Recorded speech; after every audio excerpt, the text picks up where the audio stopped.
Hey guys, how's it going? Hope you're doing well. My name is Crown, and today I'm going to read you some very interesting stories that I hope that you're gonna love. And now, without further ado, let's go!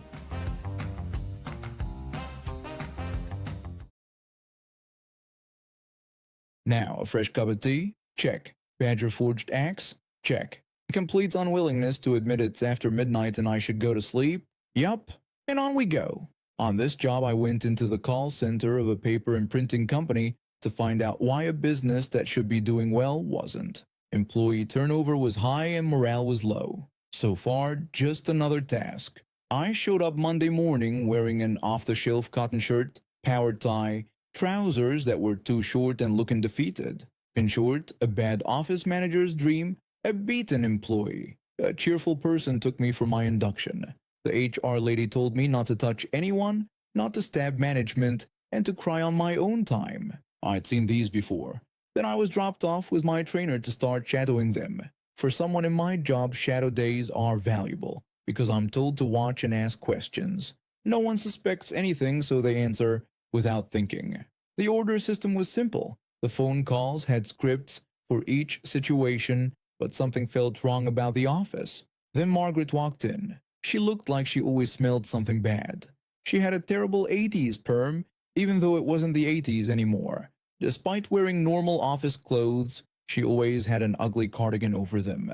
She had many cardigans in awful combinations of orange, brown, and mustard yellow. When she walked in, the little energy in the room disappeared. She never stood straight, always slouched, and never looked at you directly. Most people just looked down at their phones, but two middle-aged women walked over to Margaret, copying how she moved.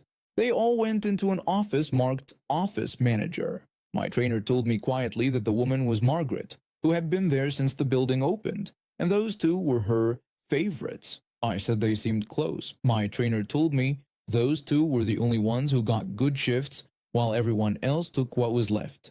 This set the tone for my time in this office. Margaret and her friends would sit in her office gossiping while everyone else did all the work. Her friends got the best shifts, and anyone who showed backbone ended up working nights and weekends. At first, I was confused about how she got away with this. It was three things. She wrote job reviews for all staff, and because she'd been there so long, HR approved any firing she wanted. She made up fake supervisor roles for her friends to justify giving them good shifts or time off because they were needed. She made the schedule and approved time off, and no one dared challenge her if they wanted to see their family. She had a nice setup, but she wasn't as smart as she thought. I was getting printer paper when I saw a girl sign for a small delivery, put the boxes in a corner, staple the shipping list on top, and leave. When she was gone, I looked at it. I never signed for things at work without checking them. The shipping list was huge, easily 3 times what could fit in those boxes. Margaret didn't work weekends. I did. This was Thursday, so I had to work fast. I called my boss and he sent someone to where the supplies came from, meeting with an accountant and police. Another accountant met me Friday night after Margaret left. Her plan was clever. Margaret made friends with someone in shipping at the supply company. She would order supplies, then call her friend and fax a cancellation. Her friend would bill the correct first amount, then send the refund to Margaret's account. The friend would send the smaller order with the larger invoice. Because Margaret was controlling and didn't do this every time, she got away with it for years. Monday morning came, Margaret walked in and the secretary told her the boss wanted to see her about promotions and raises in her department. She went into the boss's office and sat down. I walked in looking completely different. A tailored suit, tailored shirt, a silk tie. I looked good. But she probably didn't notice because she was looking at the police officers who came in with me. Margaret asked what was happening, saying she was told there would be talk about promotions. The boss told her these men had questions about office supply orders. Margaret looked confused and asked what was happening and who I was. I told her I was a corporate investigator hired to find out why the office had high turnover and low morale. Margaret got red and said this was ridiculous, that she'd been there for 15 years and ran things well. The officers told the boss what they found while the accountant gave a short version of the evidence. The police told Margaret They had proof she'd been doing fraud with office supply orders for years. The accountant said about $87,000 had been stolen through fake invoices. Margaret said this was impossible and she did nothing wrong. I told her we had copies of the original orders, the cancellation she wrote, and bank records showing money going to her account. Margaret said these must be mistakes. The police officer told her to stand up and said she was under arrest for stealing and fraud. Margaret was fired, handcuffed, and taken out past all the people she bullied. Each order wasn't huge, but it happened for so long that she wouldn't just go to court tomorrow. An employee asked if she really stole from the company. I told them yes, and that's why they were short-staffed with no money for raises or better equipment. Another employee said good riddance and that they'd been unhappy for years. It took longer than usual to fix that company. It's harder when a business is older because people get used to the old ways and can't imagine better ones. I had to rebuild the shift system because Margaret made it, so only her favorites got good hours. I told the staff that shifts would now be fair for everyone, with no forced night shifts unless they wanted them. An employee asked if this meant they could see their kids' soccer games. I said yes, and that everyone would get proper training instead of being thrown in without help. The boss was shocked when I showed how Margaret changed performance reviews to get rid of people who questioned her. He asked how they missed this happening. I told him she'd been there so long everyone trusted her, which is why companies need outside investigators. By the time I left, a new office manager was working. The shifts were fixed, HR had a new person, and Margaret was still in jail. Months had passed and her trial hadn't even started. The new manager was a quiet employee who'd been there for years, but Margaret ignored because she wouldn't join the inner circle. The new manager told me she couldn't believe Margaret stole while making them work so hard. I told her entitled people think they deserve special treatment while others suffer. Last I heard, Margaret faced 5 to 7 years for stealing, and her friend at the supplier gave evidence against her for a lighter sentence. I'm in my 20s and still collect plushies. It's my money and my life. My friends get it. That's why we hang out. We live close to this Walmart, literally a 2-minute walk from our apartment complex, and often go there just to kill time and browse around. This particular day started like any other. My 2 friends and I decided to head to Walmart for an hour or so just to look around and maybe grab some snacks. It was a lazy Saturday afternoon with nothing better to do. About half an hour into our shopping trip, I told my friends I wanted to check out some other sections on my own. I mentioned I'd go look at some other stuff and suggested meeting at the front in about 30 minutes. One friend said they'd be in electronics, and the other told me to text if I needed anything. I popped my earbuds in, turned up some Ailstorm, and started wandering around the store. I made my way through the car parts section, not really looking for anything specific, just browsing. Then I headed toward the toy section. That's when I saw them. Bendy plushies. I'm a bit of a Bendy and the Ink Machine fan, and our Walmart had never carried any of that merchandise before. I got excited and rushed over to check them out. In my enthusiasm, I accidentally knocked a couple of plushies off the shelf. I paused my browsing to pick them up and put them back neatly. Then I went back to examining the Bendy collection, completely lost in my own world of music and merchandise. I was standing there for maybe 5 minutes, just looking at the different plushies and figures they had, trying to decide which one I wanted to buy, when suddenly, it happened. It happened. I felt a sharp poke in my shoulder. I turned around and there she was, the final boss of retail customers. A stereotypical Karen in her full glory. The distinctive haircut, the designer purse, the outfit that screamed, "I want to speak to your manager." But this one came with an extra harsh Texas Bayou accent that made her even more intimidating. I stared at her for a couple of seconds, noticed her irritated expression, then turned back to looking at the Bendy merchandise, assuming she had poked me by accident. That's when she yanked my earbuds out with such force they crashed to the floor. I angrily asked what her problem was. Karen scolded me about my language and demanded to know why I was listening to music instead of helping customers. Confused, I asked what she meant. She got even angrier, demanding to know why I wasn't doing my job and insisting she needed my manager right away. I tried explaining that I didn't work there. She refused to believe me, accusing me of lying. She pointed her finger at me, threatening that I either help her because her kids and husband were waiting, or she get my manager and have me fired. I slowly repeated that I didn't work there, emphasizing each word. At this point, I decided I was done with the situation. I unplugged my earbuds from my phone, turned around, and started walking away to find my friends. Behind me, Karen continued yelling, but I kept walking. A few seconds later, I felt a firm grip on my arm and a violent pull. This woman was now literally dragging me away. I cried out in pain and told her to let me go. She declared she was taking me to my manager. She pulled me out of the toy aisle with surprising strength for someone her size. After we cleared the toy section, I threw myself forward and managed to make her lose her balance. She stumbled but didn't fall. She turned around and screamed about how I nearly made her fall and accused me of assault. I warned her never to touch me again, calling her a selfish weirdo and telling her to leave me alone. She lunged at me again, trying to grab my arm when suddenly one of the actual Walmart employees jumped between us. He demanded to know what was happening. Before I could respond, Karen jumped in, claiming that I was an employee who had refused to help her and had assaulted her. She demanded that I be fired immediately. The employee looked at me, then at Karen. He told her that I didn't work there. And he was right. I was wearing a Metallica t-shirt, dark blue jeans, and boots. Nothing remotely like the blue Walmart uniforms. Karen insisted that I did work there, claiming she saw me stocking toys. I asked if she was blind or just plain stupid. She complained about my rudeness and again demanded I be fired. The employee reached for his radio and requested both a manager and police assistance. Karen heard this and started to smirk at me as if she'd just won something. The manager showed up first. He separated us, taking me aside while telling Karen to stay with the employee. The manager asked what happened.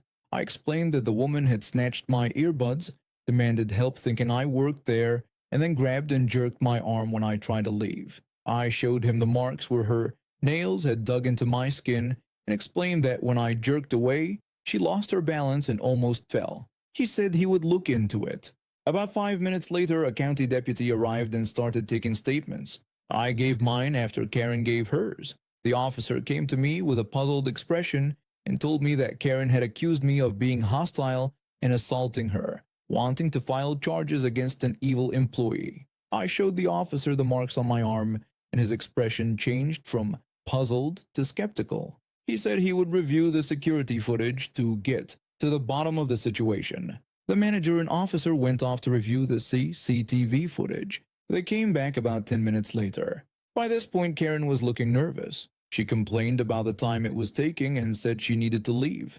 The deputy asked where she thought she was going, telling her that she was under arrest for assault. Karen lost it. She started screaming and yelling, trying to back away from the officer. He called for backup, and it took 2 officers plus the manager to calm her down enough to put handcuffs on her. After they got her under control, one deputy came over to me and asked if I wanted to press charges. I said yes. Later that week, I checked the county booking site and found her mugshot and charges.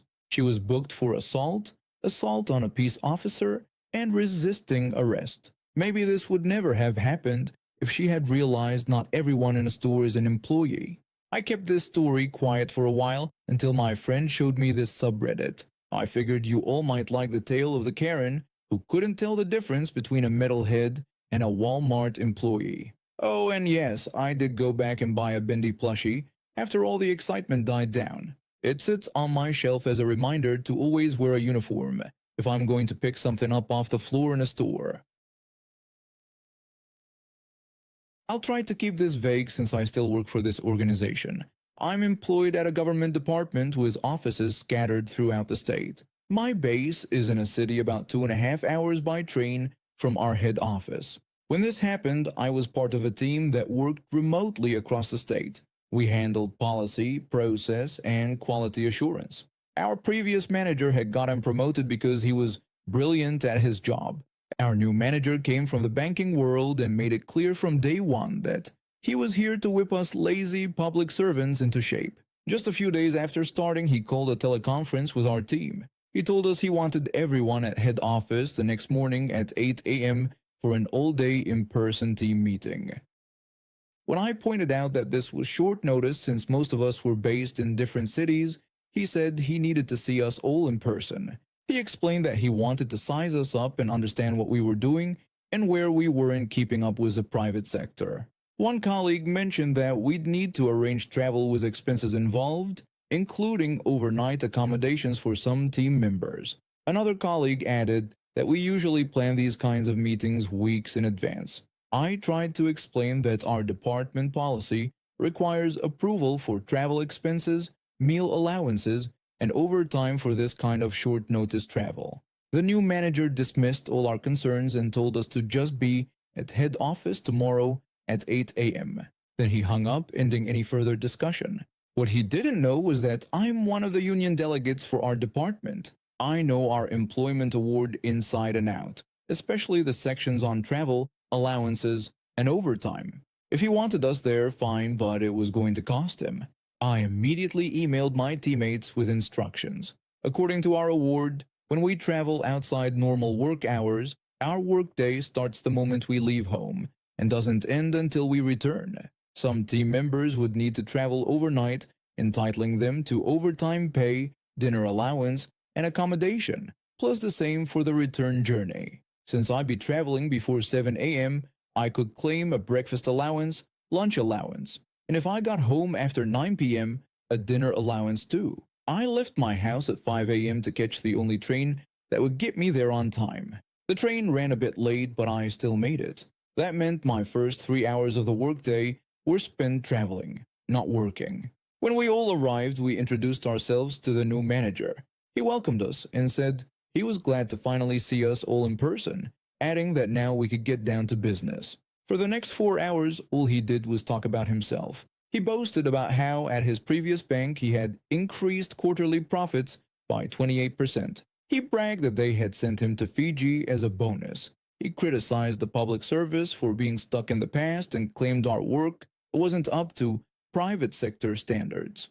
He had all the charm of a finance guy who had failed upwards his entire career while others picked up his slack. By 3 p.m., my entire team was into overtime pay territory, and the new manager was just warming up with his self-congratulatory monologue. He lectured us about how the key to success in banking is aggressive time management and ruthless prioritization, suggesting that this was something we public servants could learn from him. Another 3 hours went by with him talking about himself, clearly in love with the sound of his own voice. All I could hear was the mental sound of a cash register going cha-ching, cha-ching.